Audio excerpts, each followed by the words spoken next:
Tu tem meus versículos na tela? Vamos ler a história por completo, assim, no Evangelho de Lucas, e depois vamos falar um pouco a respeito. Opa, acho que já passei um. Lucas capítulo 2, vamos lá. Diz assim: naqueles dias foi publicado um decreto de César Augusto. Na verdade, César Augusto não é um nome, vocês sabiam? Se não me engano, o nome do cara era Otaviano, mas eu não pesquisei direito. Isso é um título. César, no italiano, seria o que o alemão chama de Kaiser, que é o imperador. Ou no russo é czar. Já ouviram falar de czar? Deve ter um K antes e depois usar, czar. Né? E Augusto também não é um nome, hoje a gente usa como nome, mas é aquele que está sobre todas as coisas, é soberano. Então, um imperador soberano. E esse imperador soberano, diz aqui que ele convocou toda a população do império para, o que diz ali? Recensear-se. Por quê? Porque ele queria saber quantas pessoas ele dominava, quantas pessoas tinha no império dele. E a gente percebe já nesse pequeno texto assim a soberania de Deus, amados. Por quê? Porque no Antigo Testamento estava escrito assim, ó, que o Messias ia nascer em que cidade? Quem sabe? Quem sabe? Belém. Belém de Judá, Belém Efrata. Mas a mulher que está grávida do Messias, Maria, está morando muito longe. Ela está em Nazaré. E agora? Não tem avião, não tem trem, não tem ônibus. Como que uma mulher que está quase dando à luz vai conseguir chegar em Belém para cumprir a profecia? E aí César Augusto acha que está dando um canetaço. Recenseamento. Todo mundo tem que ir para a cidade em que nasceu para se recensear, para se inscrever. Mas ele estava cumprindo a vontade de Deus, porque a Bíblia diz o seguinte, versículo 2. Este foi o primeiro recenseamento, foi feito quando Quirino era governador da Síria. E aí vai adiante, diz assim, todos iam alistar-se, cada um na sua própria cidade. José, quem é José? Marido de Maria, ele tinha se desposado com Maria, a Bíblia diz, não tinha ainda tido relações sexuais com ela, naquela época era assim que funcionava, tu fazia um contrato nupcial, mas primeiro tu ia preparar o local, a casa onde tu ia levar a tua mulher, para depois você fazer as bodas e a festa, e Maria apareceu grávida. A Bíblia diz inclusive que quando ela apareceu grávida, quem lembra o que José pensou em fazer? Pensou em ir embora. A Bíblia diz que ele estava preparado para ir embora. E ele foi um cara legal. Porque se naquela época ele dissesse, olha, eu nunca toquei nessa mulher e ela está grávida, ela ia ser apedrejada. A Bíblia diz que ele ia sair de mansinho, secreto, para não sujar o nome de Maria. Mas aconteceu que um anjo do Senhor falou, José, não temas em receber Maria como tua esposa, porque o ente que nela está vem do Senhor. E aí ele obedeceu e ficou. Mas vamos adiante. E aí a Bíblia diz assim, versículo 4. José também subiu da Galileia, de que cidade? Da cidade de Nazaré, para onde? Para a Judéia, a cidade de Davi, chamada Belém, por ser ele da casa e da família de Davi. E aí a gente vê como Deus tem o controle de tudo, né, amados? Está lá um homem dando um decreto, todo mundo tem que participar do censo. Mas por detrás disso, agora, eles têm que sair de Nazaré e até Belém para que se cumpra a escritura. A criança tinha que nascer em Belém. Versículo 5. A fim de alistar-se com Maria, sua esposa, que estava grávida. Versículo 6. Estando eles ali, aconteceu completarem-se os dias. Agora eu quero que tu pare para pensar, amados. Por que José me colocou Maria num jumento, num burrico, ela estando com quase 9 meses? Por que ele não deixou ela na casa dos parentes e disse, olha, eu vou lá me alistar, fazer o que o imperador está mandando e volto? Sabe por quê? Porque ela era mal falada na cidade. Porque ela não tinha mais ninguém por ela. Porque para obedecer a Deus, ela teve que pagar um preço muito caro. Quando o anjo apareceu para ela e disse, Maria, tu vais ser mãe, ela disse assim, mas como assim, se eu ainda não conheço homem nenhum?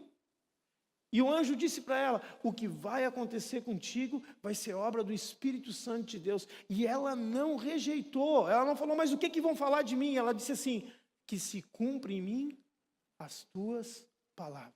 Amém, amados? E muitas vezes, para que se cumpra a palavra de Deus na tua vida, talvez você tenha que pagar um preço. José teve que botar ela, não foi de carro, foi montada num jumento e atravessar até Belém. Tanto que quando ela chega lá, ela já está pronta para dar luz. Ainda bem que ela era jovem, a Bíblia não fala a idade, mas todos acreditam que ela era quase uma adolescente. Assim. Naquela época se casava muito cedo, então provavelmente tinha bastante força e aguentou. Completaram-se os dias. Versículo 7. E ela deu à luz o seu filho primogênito, enfaixou e deitou numa manjedoura. A palavra manjedoura, quem sabe o que é manjedoura? É um coxo, provavelmente de madeira, onde coloca ali a comida dos animais. Ali foi feito um bercinho para Jesus. Por quê? Porque não havia lugar para eles aonde? Na hospedaria. Chegaram no hotel, bateram na porta e não havia lugar. Versículo 8. Havia naquela mesma região pastores, na mesma região, que viviam nos campos e guardavam o seu rebanho durante as vigílias da noite. Eu tenho que passar lá também, né? Havia naquela mesma região pastores que viviam nos campos e guardavam o seu rebanho durante as vigílias da noite. Eu não vou entrar, eu até deixei em amarelo, mas eu não vou entrar nessa parte aí, que eles estavam na rua durante a noite e provavelmente então não estava nevando, então não era dezembro, não vou falar, já falei. Versículo 9. E um anjo do Senhor desceu aonde eles estavam, e a glória do Senhor brilhou ao redor deles, e ficaram o quê? Tomados de grande temor. Um anjo só deixou eles com bastante temor, e a glória do Senhor.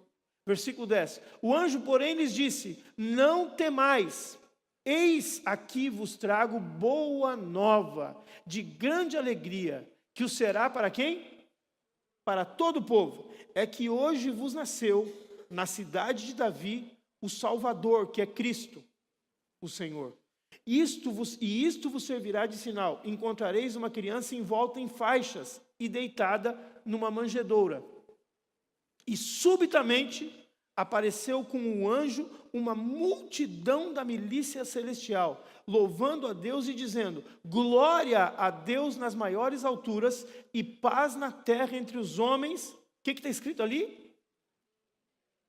Diga a pessoa que está ao teu lado: Deus te quer muito bem. Deus quer bem aos homens. A Bíblia está dizendo que Deus quer bem aos homens. Alguns não acreditam nisso, mas Deus te ama e te quer bem. Amém? Versículo 15. E ausentando-se deles, os anjos para o céu, diziam os pastores uns aos outros: vamos até Belém e vejamos os acontecimentos que o Senhor nos deu a conhecer. O que diz ali? Foram apressadamente, ou seja, ouviram a boa notícia e quiseram comprovar, e acharam Maria e José e a criança deitada na manjedoura. Versículo 17. E vendo-o, divulgaram o que lhes tinha sido dito a respeito deste menino. Versículo 18 diz assim: todos os que ouviram se admiraram. Diz para a pessoa que está ao teu lado: não basta se admirar.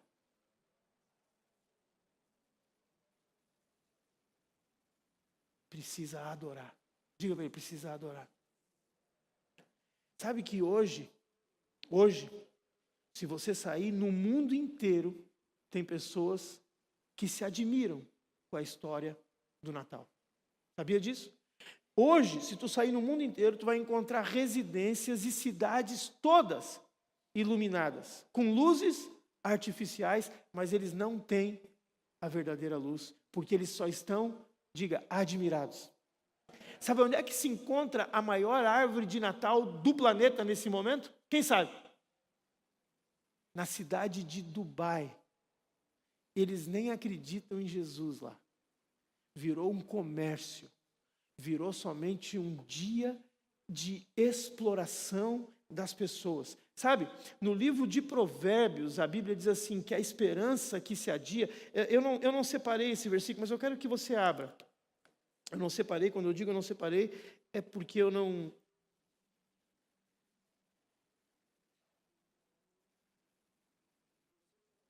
Eu tenho que achar aqui, porque eu não separei, como eu falei.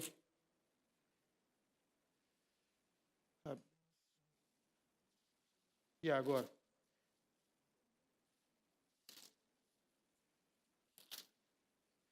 Capítulo 13, versículo de número 12. Provérbios, capítulo 13, versículo de número 12. Aquele que achar, diga amém. Aquele que não achou, diga espera. Quem não achou, diga misericórdia. O Cássio já achou. Olha só, versículo 12.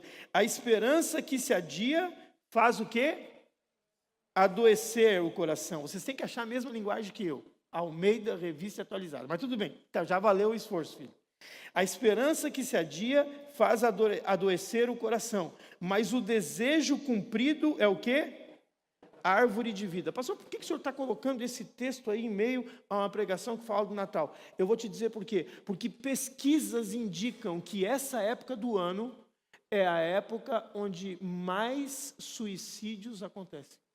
As pessoas tiram a própria vida, bate uma depressão, bate uma tristeza. Pesquisa, não é o pastor que está dizendo, por todos os lugares do mundo. Por quê? Porque existe uma espécie de esperança quando se fala a respeito de Jesus, quando se fala a respeito do nascimento ou da invasão de Deus invadindo a terra, quando se fala a respeito de um Salvador, mas as pessoas não compreendem, e quando não compreendem, aquela sensação que era para trazer paz, acaba roubando a paz e trazendo depressão, e as pessoas vão lá e tiram a vida, porque é uma esperança, todo Natal, ano após ano, chega dezembro, quem sabe esse ano, mas as escamas ainda estão nos olhos, e é necessário que a igreja, que eu, que você, possamos não apenas compreender, mas que nós possamos transmitir a mensagem do porquê que Deus invadiu a terra. Amém?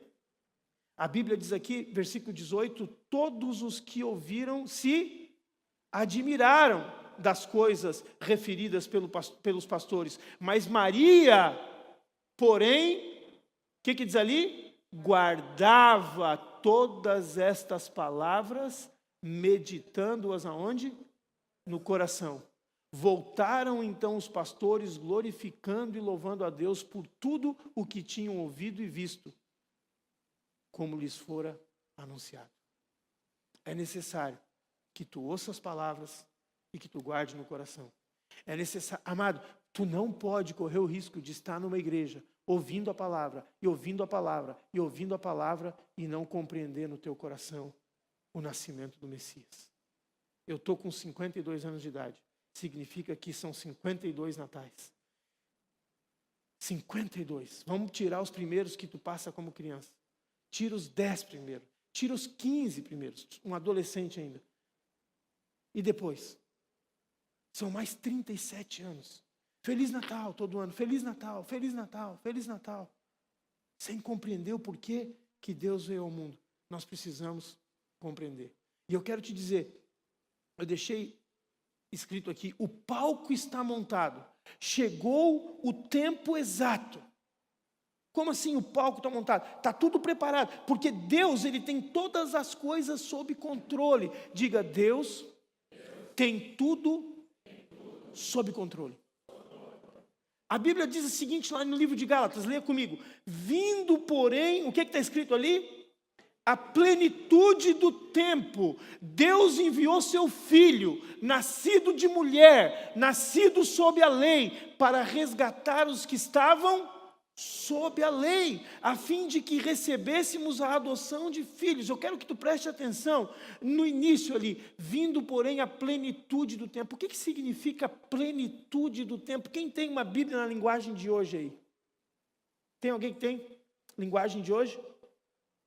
Quem tem uma Bíblia que esteja numa outra linguagem que não fale plenitude, que fale o tempo exato ou o tempo certo? Tem alguém? Porque a palavra plenitude às vezes fica muito cristianesa e tu não entende. O que significa uma coisa plena? Uma coisa plena significa uma coisa completa. O tempo pleno é o tempo exato, é o tempo certo, é o tempo cravado no cronômetro. Alguém achou aí uma linguagem diferente? No celular, no tablet, no wherever? No tempo certo, que linguagem é essa? É a Bíblia, tradução à linguagem de hoje. Quando, então, vamos ler ali. Chegando o tempo certo, Deus enviou o seu Filho. Como assim? Quer dizer que não foi por acidente, amado. Quer dizer que não foi assim, Jesus... Não. Tem um tempo certo para tudo. Tem um tempo certo para o início, para o meio e para o fim. Lá no livro de Eclesiastes, Salomão já diz, existe tempo para todas as coisas. Quem estava estudando comigo Efésios, lembra que a Bíblia diz o seguinte, que Deus revelou o mistério da sua vontade, e também diz, na plenitude do tempo, quando chegar a hora, no cronômetro cravado, Jesus volta para ajustar todas as coisas nele. Quem lembra disso? Capítulo 1 de Efésios, versículo 9 e 10. A Bíblia diz o seguinte, que Deus, uma das bênçãos que Deus nos deu, foi através da palavra dele, abre lá, Efésios capítulo 1, versículo 9 e 10. Uma das bênçãos que Deus nos deu foi revelar o mistério da sua vontade. E eu quero que tu preste atenção nisso, porque essa palavra, plenitude do tempo, ou tempo certo, demonstra essa soberania de Deus até sobre César Augusto, até sobre Michel Temer, até sobre Samir, até sobre a tua vida.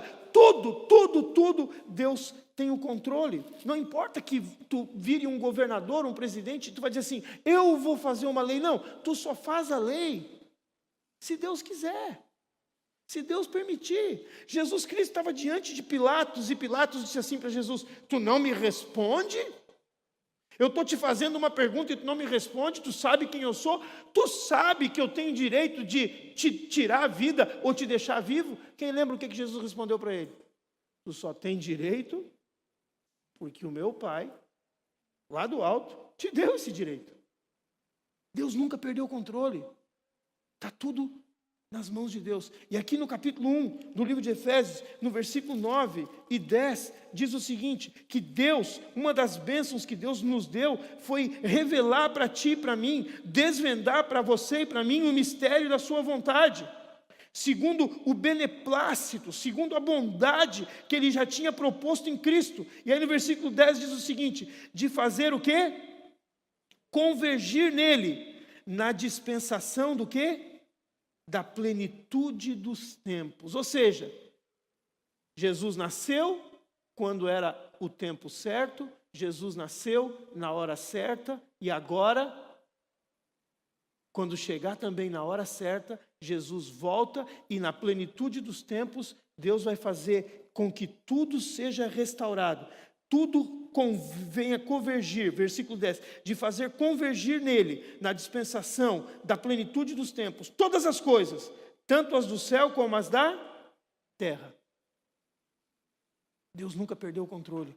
Volta lá para o texto que a gente estava de Gálatas. Então em Gálatas capítulo 4, versículos 4 e 5 diz assim, vindo a plenitude do tempo, Deus enviou seu Filho. E aí diz o motivo, ele enviou, versículo 5, para resgatar, diga, para nos resgatar.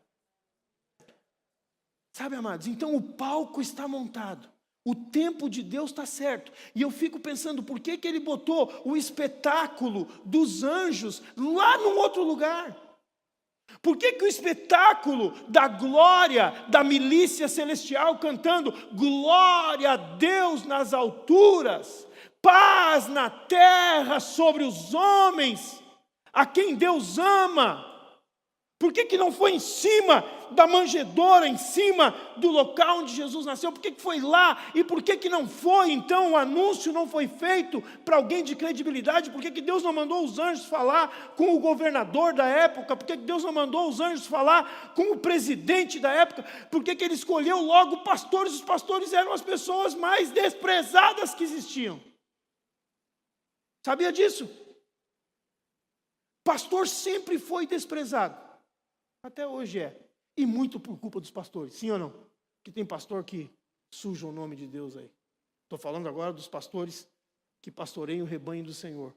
Mas se tu voltar e ler toda a história, lá no Egito, quando José, governador do Egito, o cara tinha salvado o Egito, o cara tinha profetizado, não, tinha desvendado o mistério do sonho de Faraó, e ele falou, 7 anos de vacas gordas, 7 anos de vacas magras, significa exatamente isso, isso, isso, vai ter muita fartura, vai ter muita riqueza por 7 anos, mas o Senhor tem que estocar tudo, porque depois vai vir 7 anos de muita escassez, e que se o Senhor não, José falando com o Faraó, se o Senhor não guardar tudo, todo mundo vai morrer.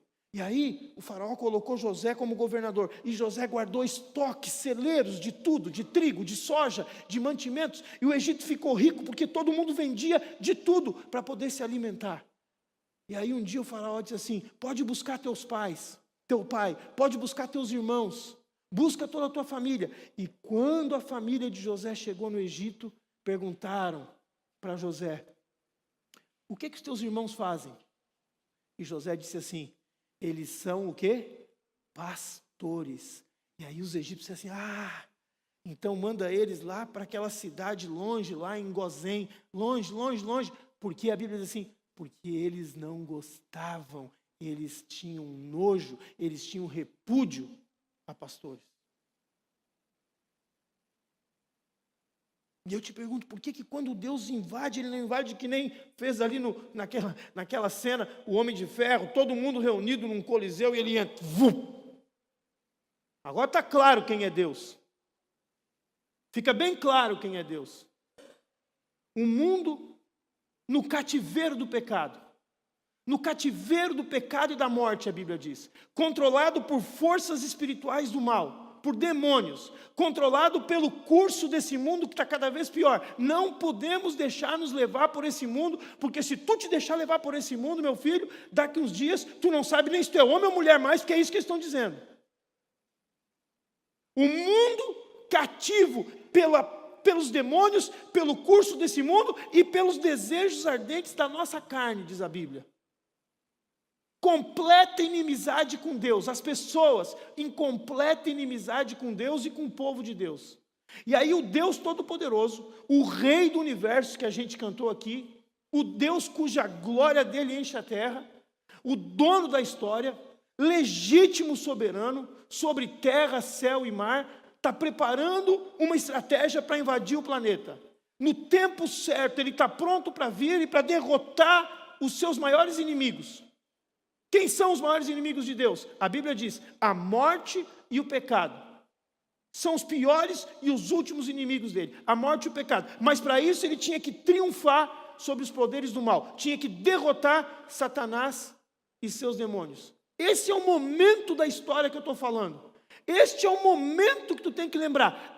A plenitude dos tempos. O palco está formado. Cada peça está no seu lugar. E o anjo de Deus diz, a gente vai ler de novo, ele diz assim, não temais, eis aqui vos trago boa nova de grande alegria, que o será para todo o povo.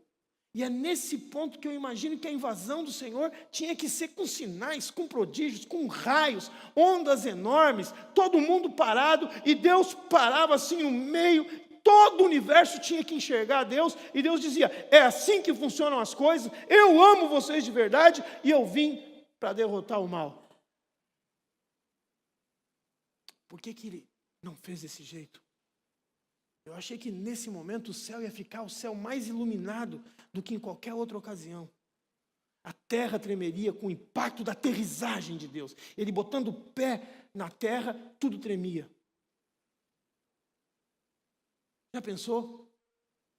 Até o ser humano, vamos esquecer os super-heróis, vamos lembrar da história.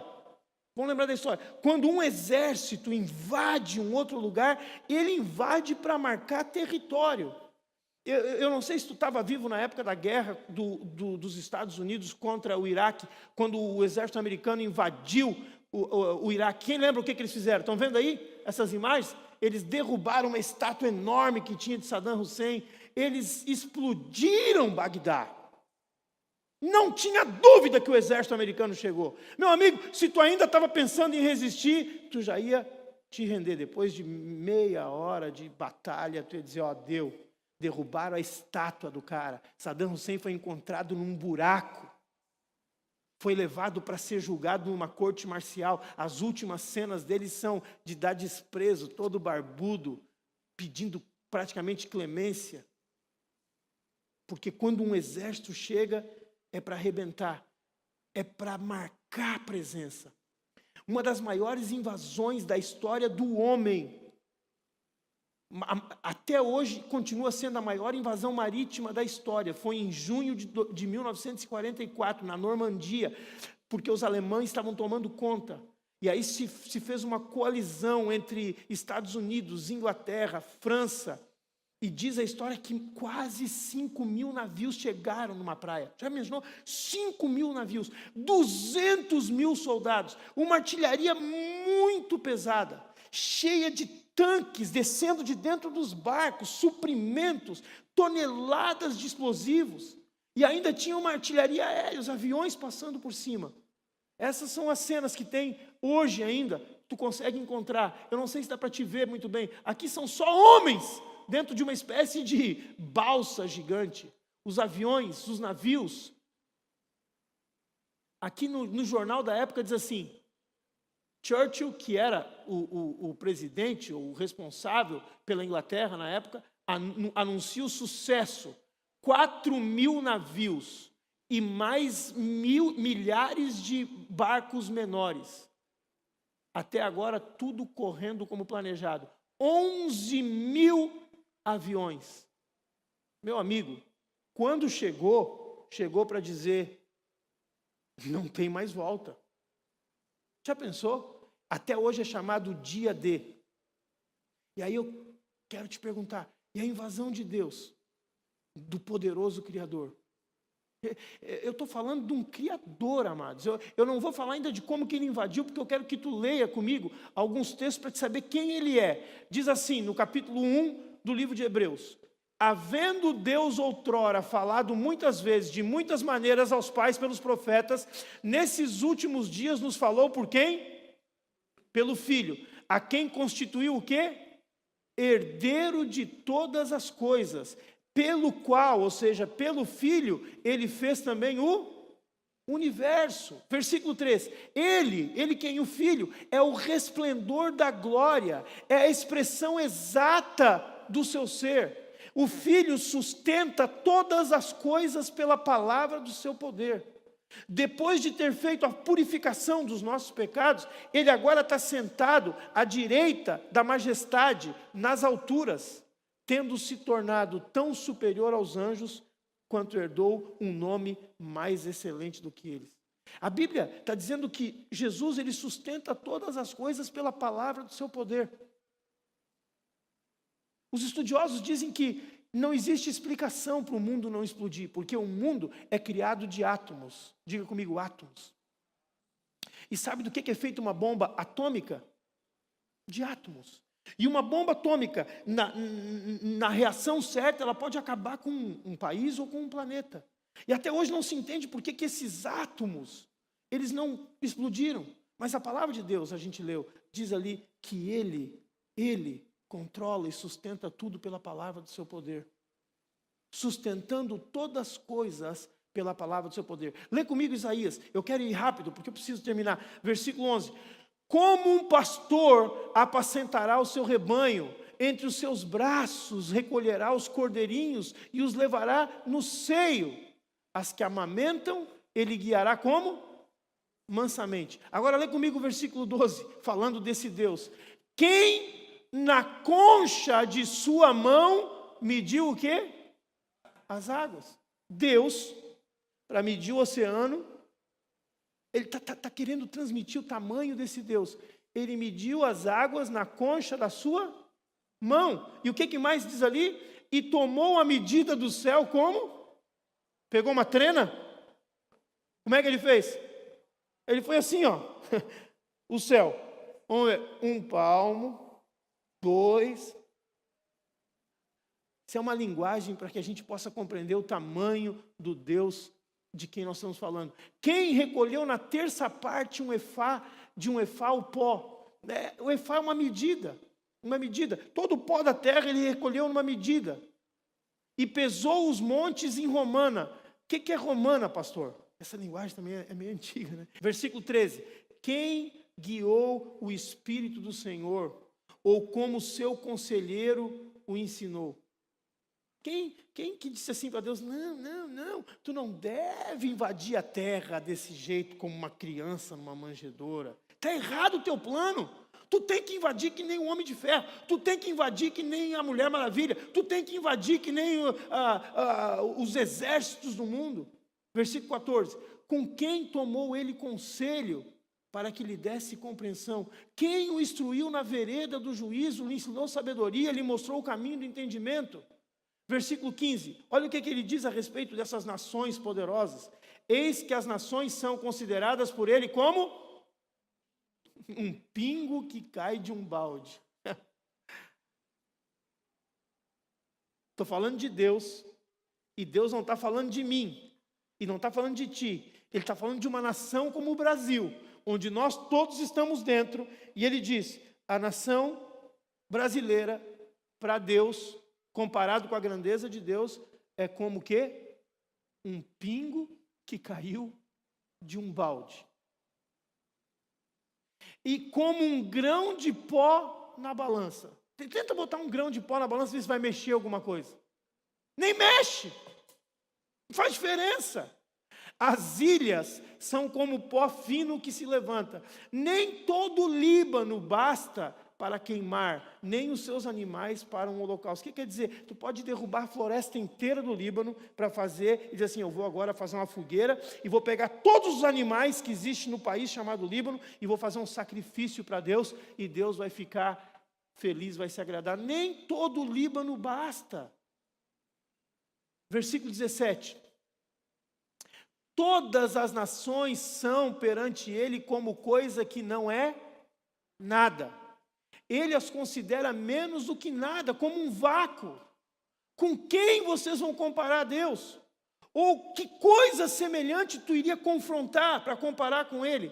Versículo 19 diz assim, o artífice, que é aquele cara que trabalha com formão, trabalha na madeira, o artífice funde imagem, e o ourives cobre de ouro, e cobre de cadeias de prata, que ele forjou para ela. Versículo 20. O sacerdote idólatra escolhe uma madeira que não apodrece tão fácil e busca um artífice perito, alguém que consegue fazer uma imagem bonitinha, e aí ele esculpe a imagem para que essa imagem consiga ficar de pé e não caia, não oscile.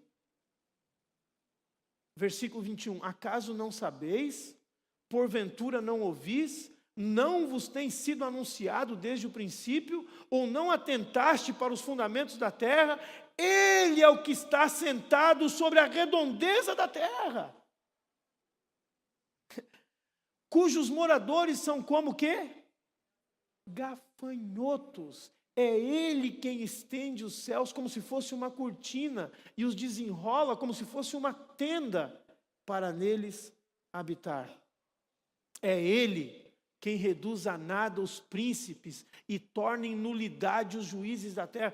O cara pode ser a rainha da Inglaterra, o Donald Trump, para ele é uma nulidade, é um ser humano qualquer. Versículo 24, essas pessoas, esses seres humanos, a vida deles é tão curta, é como uma neblina, mal foram plantados e semeados, mal se arraigou na terra, mal criou raiz, e o seu tronco já se secou. Com um sopro passa por eles, uma tempestade os leva como palha. Está falando da diferença entre Deus e os seres humanos. Gente, nós não somos nada, é rapidinho, um vento, uma tempestade, já era. Versículo 25, a Bíblia diz assim, a quem, pois, me comparareis para que eu lhe seja igual? Diz o santo. Levantai ao alto os olhos e vede, quem que criou essas coisas? Deus está usando da razão, com o povo dizendo assim, quem que criou tudo? Olha para as estrelas, olha para o sol, olha para a natureza, quem criou?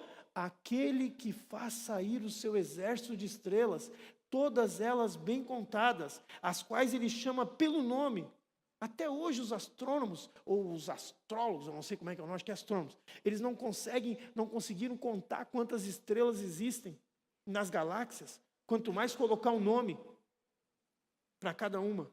Por ser ele grande em força e forte em poder, nenhuma só vem a faltar.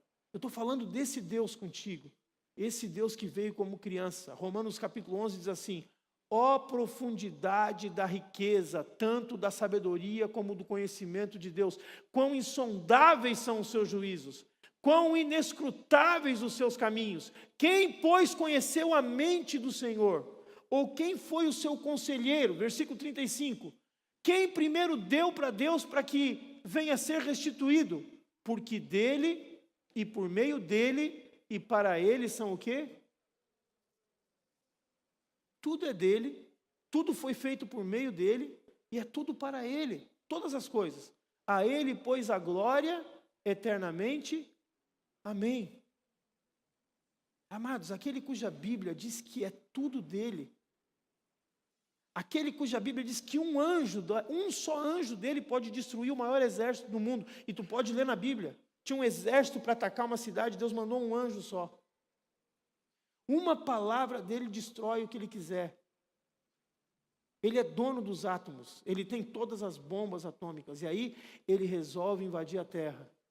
E o único som que tu escuta naquele lugar, quando o próprio Deus invade a terra, é uma respiração suave de um nenezinho dormindo nos braços da mãe dele. E aí eu te pergunto, um bebê, esse é teu plano, Deus? Para invadir a terra e destruir teus inimigos? Um bebê! E é isso que é a maravilha do Natal, amado. É isso que é a maravilha. Será que um dia nós vamos compreender a profundidade dessa entrega de um Deus todo-poderoso que mede as águas na concha da mão, que nos ama tanto e vem como um homem, como um bebê, nasce numa estrebaria? Naquela época nem era estrebaria, eram cavernas onde se colocavam os animais. Isso que era um estábulo. O berço é um coxo. Tu tem que entender nessa noite, presta atenção, eu vou encerrar. Jesus não era um bom homem que foi fazendo coisas boas e atingiu a perfeição através da religião, e porque ele começou a fazer as coisas tão certinhas, então ele foi adotado para ser filho de Deus. Não, não, não. Ele sempre foi o Deus eterno. Ele sempre foi Deus e ele invadiu a terra como um bebê para que a gente pudesse ter vida. Deus assumiu a forma de um homem, não somente um homem, a forma de um servo. E por que, pastor? Por que eu preciso entender? Por que Deus precisou se transformar num homem? Em primeiro lugar, eu quero te dizer, porque Ele te ama. E Ele sabia que tu precisaria de um Salvador. Mas eu vou adiante. Ele sabia que tu precisava de alguém que morresse no teu lugar. A gente estava falando a respeito do menino Henrique. E a salvação dele aconteceu quando a família resolveu doar os órgãos. Quando alguém doa os órgãos para outra pessoa, ele está salvando essa pessoa. Jesus literalmente precisou doar todos os órgãos dele. Ele tinha que morrer naquela cruz, porque tu precisava dessa doação dele. Aquele bebezinho, com aquelas mãozinhas pequenininhas, ele precisava ser Deus, porque se ele não fosse Deus, ele não poderia morrer pelos nossos pecados, ele teria pecado ele mesmo. Mas ele precisava ser homem, porque se ele não fosse homem, o preço não poderia ser pago. Deixa eu te explicar uma coisa. Eu falei de super-heróis. Existe um super-herói que a gente conhece chamado Super-Homem. O Super-Homem, quando ele está com a identidade secreta, ele é o Clark Kent, né? Não é frio, ele é quente. O que acontece? Ele entra numa cabine telefônica, ele tira a roupa de repórter, ele fica com a roupa de Super-Homem. Assim ou não é? Só que é o seguinte, eu vou te fazer uma pergunta.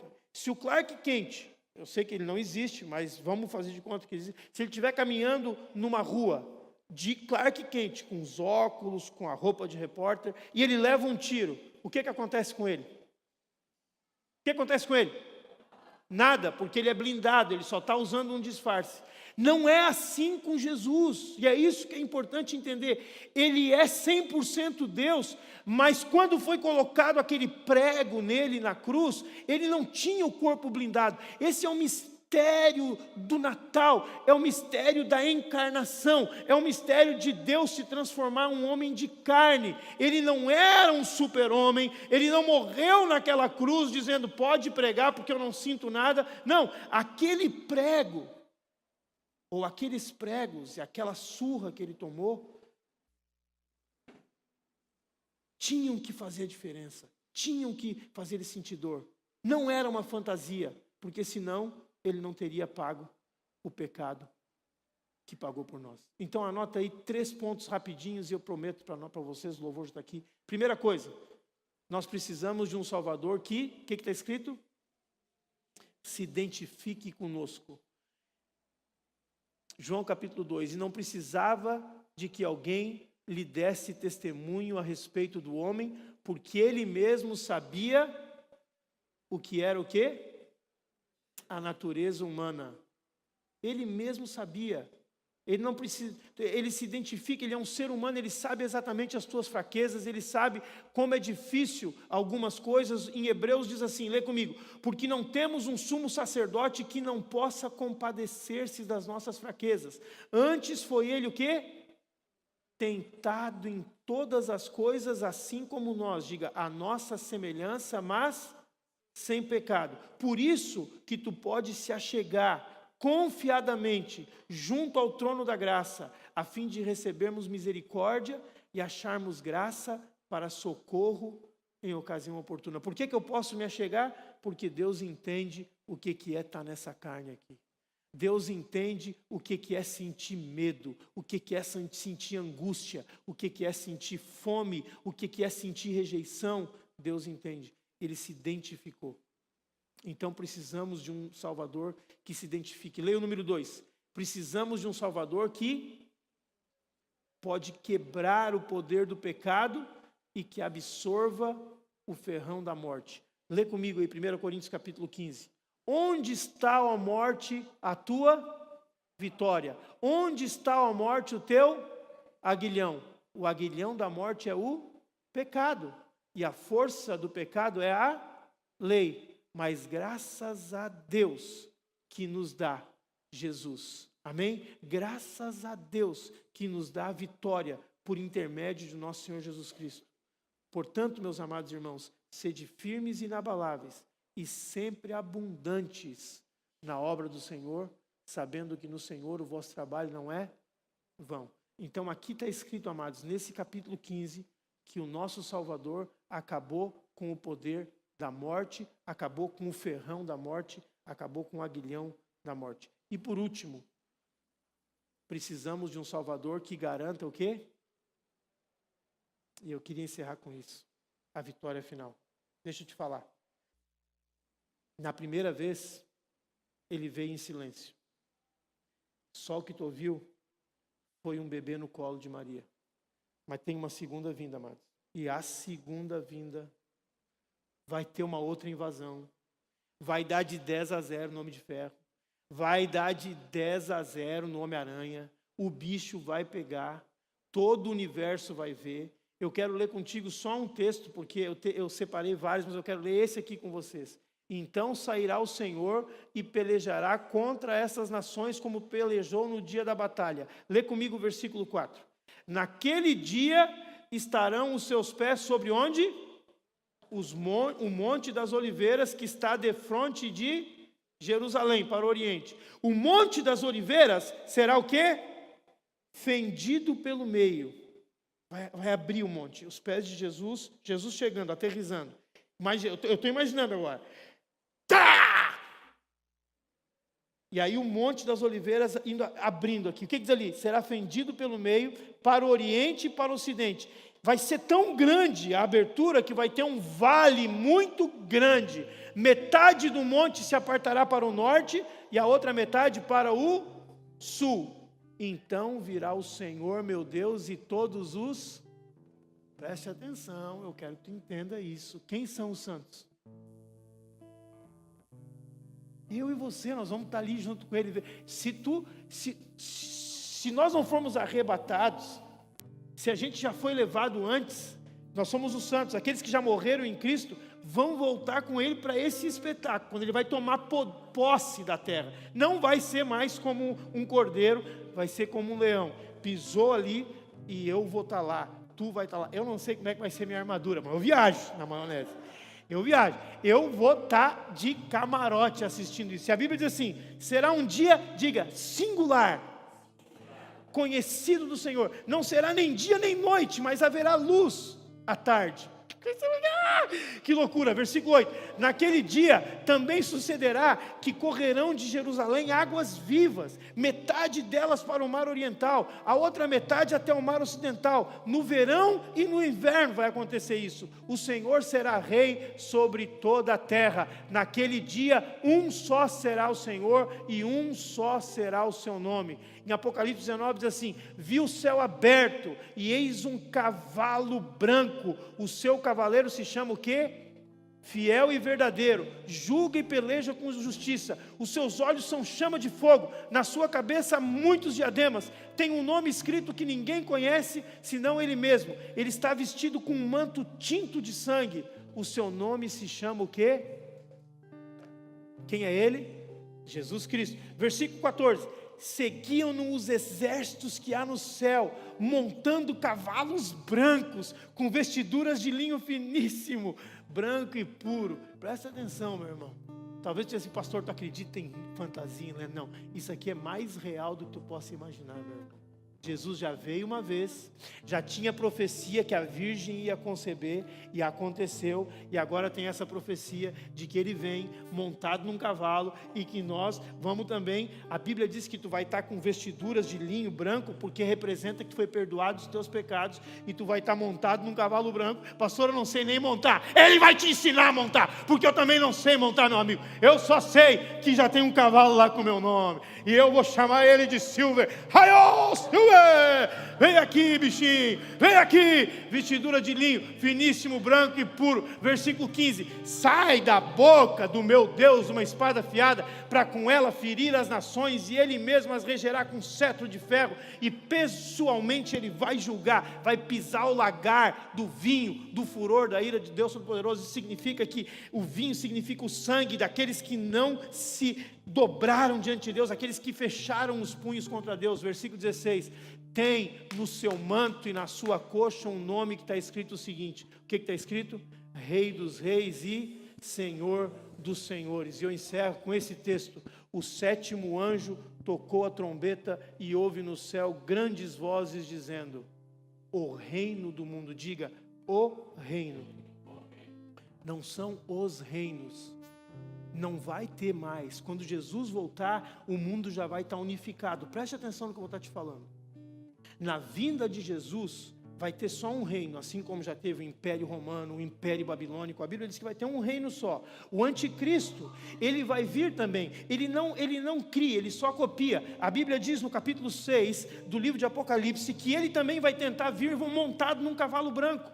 É o primeiro cavalo dos 4 cavaleiros do Apocalipse. Tu pensa assim, deve ser Jesus. Não, porque ele é um enganador. E ele por 3 anos e meio, ele vem para demonstrar paz na face da terra. E depois vem um outro cavalo. Vem o cavalo da guerra e do inferno e da morte e da enfermidade. E vem um outro cavalo, onde a Bíblia diz assim, que tu vai ter dinheiro, muito dinheiro, e não vai conseguir comprar um pão cacetinho.